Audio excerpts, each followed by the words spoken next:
Now I understand. Now it's very clear why Suguro's family has been keeping secrets. Why it seems like Suguro knew so much more, but he wasn't saying anything, which might benefit everyone if he would tell them. Now we understand why. So a long time ago, when the Impure King was being taken down and then sealed away, there was a pact that was made with this flame familiar.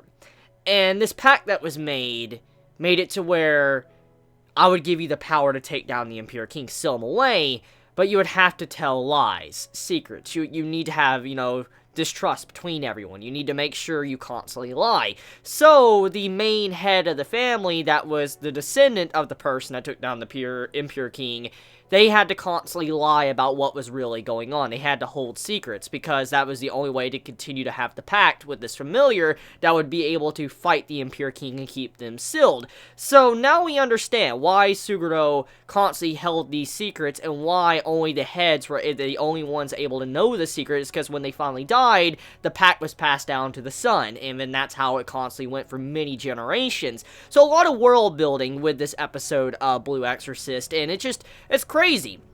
Now we understand why, Bond and his father have such issues with each other, and why, the main head of the family constantly seemed like they knew so much, but they didn't say anything because of the truth about the pact they made, and also about the Koma sword. So let's talk about the sword for a second. So the sword's actual purpose is revealed. Apparently, a long time ago, the sword had Karuna, I think that's the exact name of the fire, familiar, was introduced in, this episode of Blue Exorcist. Regardless, though, this fire familiar was supposedly in the sword, and that is why, Bond's family actually worshipped the sword, is because it helps seal the Impure King.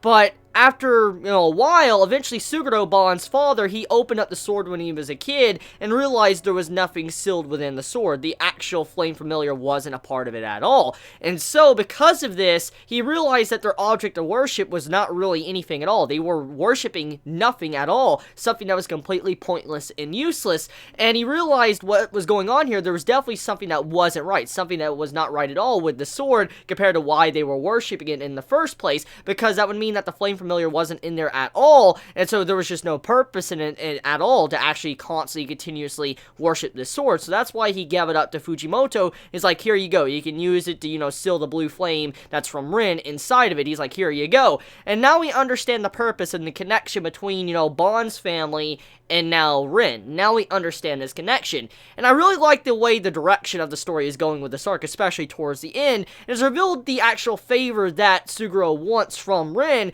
is that a long time ago, your father, Fujimoto, I gave him the sword. I did a good favor for him. I gave him the sword to be able to help you out, to seal away your power.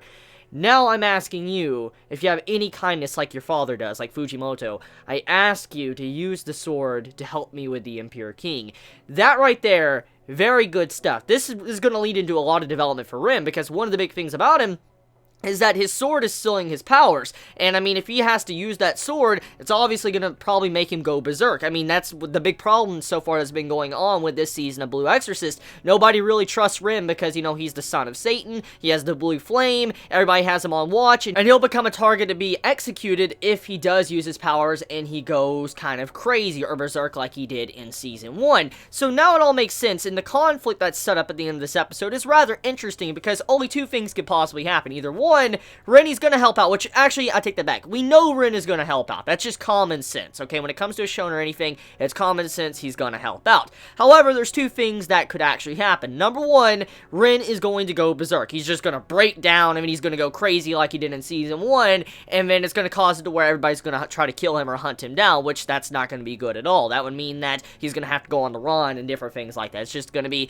a whole lot of issues, which I would actually like to see the story go down that path. I really would love to see the direction direction of the story if it did go down that path where Rin had to run away and stuff because his own allies were hunting him down because he went in, a spree, like he went crazy because of his power and all that, like berserker status. I would like to see something like that. Now, the other option is that he slowly starts to break down like he did in Season 1, but then he gains control and he learns how to control his blue flames, which allows others to kind of trust in him, which I think that's probably what's going to happen. I mean, when it comes to Shonen, but also the main purpose of this arc, the purpose is to allow everyone to kind of gain trust in Rin, because nobody really trusts him. There's some that kind of are starting to warm up to him once again. They're starting to realize, like, he's not that bad, but overall, a lot of them distrust, Rin, and so I feel like that would be a good way to show that he's on their side if he actually helps them out and he learns to control his blue flames, and he helps them out with the Impure King. They're like, oh, this man ain't really that bad. He's actually a good guy. He helped us out. I feel like something like that's going to go on with the story, judging by the direction of this episode.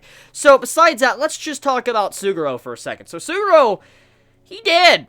That man dead. Like, that man dead as fuck. Like, okay, there is a possibility he might not die, but I mean, logically speaking, I think the man's dead, because when you get stabbed, okay, straight for the fucking throat, like your esophagus, just stab through, you're gonna bleed out. You're gonna bleed out, you're not gonna be able to breathe. It's gonna be bad, okay? Like, that's not good. That's not a good wound to have, right there in the throat. That's not good. So, I believe Suguro is going to die. Now, however, I don't know if he will or not, because it's two different directions it can go. Because, for one, this arc has made it very clear that Rin doesn't want Bond to go down the same path he did. For instance, losing his father and saying something he can never take back. And Bond has actually already said something about his father, said something to his father that honestly he has yet to really apologize for, even though his father's been keeping secrets because that's what he needs to do. So because of this, we do know that if he does die, Bond will be in a very similar situation as Rin was earlier on in the series, and what Rin is still currently going through right now because of his PTSD.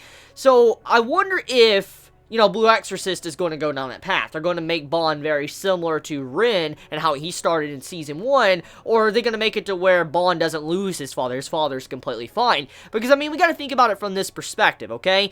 We know now that the pact between, Suguro and his Flame Familiar is completely fucked up now. And, I mean, it would be a good way for the actual Flame Familiar to somehow pass on to Bond or something. I mean, we do know that this Familiar, it loves lies and all that, and that's the big thing that feeds it. But, I mean, maybe there's another way or something. Maybe Bond might be able to get this Familiar in some way, and it might help him out in the future. Maybe some form of potential power-up in the future episodes of Blue Exorcist, because this arc is revolving around Bond and his family. And, I mean, I could see something like maybe if his father does die, somehow the Flame Familiar, travels over to Bond, since we do know it goes down the bloodlines. But we did find out, though, that, somehow the pact is broken, because, the actual truth is out now. So we'll see where that goes. The writer can go any way with that type of plot point, especially with the potential power-up for Bond. We just need to see where it goes.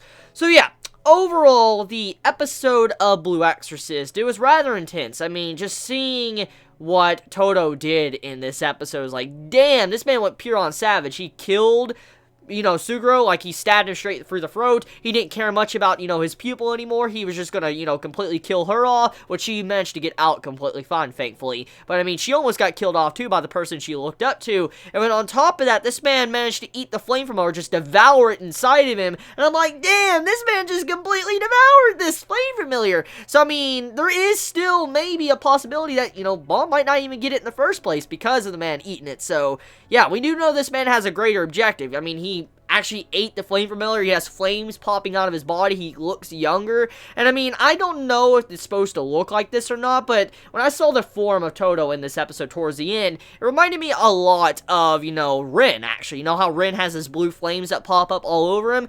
The form of Toudou looks very similar to Rin's form, like just the way the flames pop up on his body. It might be because of, the choice of art style and animation from the studio, but I mean, it looks very similar, and I wonder if it's trying to say that maybe Toudou has a bigger goal in mind. Maybe he wants to eventually gain the power of Blue Flame or something. Maybe something like that. We'll see where that goes. But overall, great episode of Blue Exorcist. Let me know your honest thoughts in the comments below, and I love you all so much. Please be safe. Chibi out.